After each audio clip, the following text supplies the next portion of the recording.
Imagine, if you will, the year is 1895. You are an Egyptologist who has just discovered the tomb of an unknown pharaoh. You enter the burial chamber and discover not only a sarcophagus, but also an open papyrus scroll. Curiosity gets the better of you, and you unroll it to find ancient Egyptian hieroglyphs. The text seems to be a guide on how to escape the afterlife. Could this be real? Is there a way to cheat death itself? Let's take a look at the spells written down in this book and see if we could really escape the grave with its help. Welcome to my channel. Today we are taking a look at the Book of the Dead, specifically spells 125 and 126. These two spells detail ways to escape death and the underworld, and they are some of the most famous spells in all of Egyptian lore. But do they actually work? We can only try them out and find out. Spell 125 is called House of Lies and appears multiple times throughout the Book of the Dead. It details a ritual that is meant to trick Anubis, the god whose job it is to weigh the heart of the dead against the feather of justice. If your heart is heavier than the feather, then you are deemed unworthy and thrown into the fire by demons. However, if your heart is lighter than the feather, then you pass the test and are allowed to pass through the gates of the afterlife and are granted eternal life.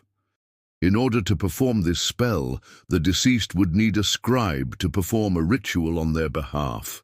This is because the ritual involves burying certain magical objects with the body. These include a vessel full of water, a vessel full of milk, a small boat, a knife, a crook and flail, and a magic wand.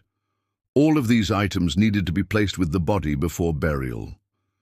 During the burial, the scribe would also have to say certain words and make certain hand gestures over the coffin. He would also have to utter these words 3 times while sprinkling the body with water from the vessel. It seems like a lot of effort for a negative result. However, there is evidence that this ritual was performed even if it meant going to hell. Why?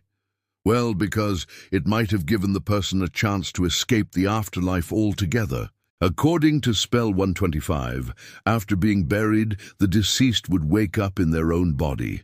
The person performing the ritual would then have to follow a set of instructions in order to help the deceased escape.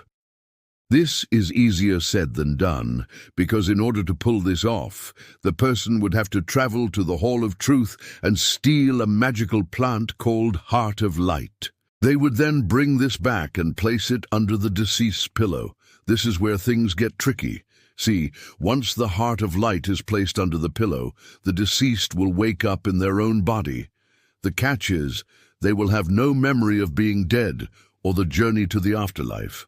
So basically, if all goes according to plan, the person who died never actually died. They simply woke up from what seemed to be a very long and very realistic dream. For the person performing the ritual, however, things won't end so happily. Once the Heart of Light is placed under the pillow, the person who stole it will die and join the pharaoh in the afterlife, so yeah, maybe not worth it. That is, unless you want to take a trip to the land of the dead yourself, then spell 126 might be more your style.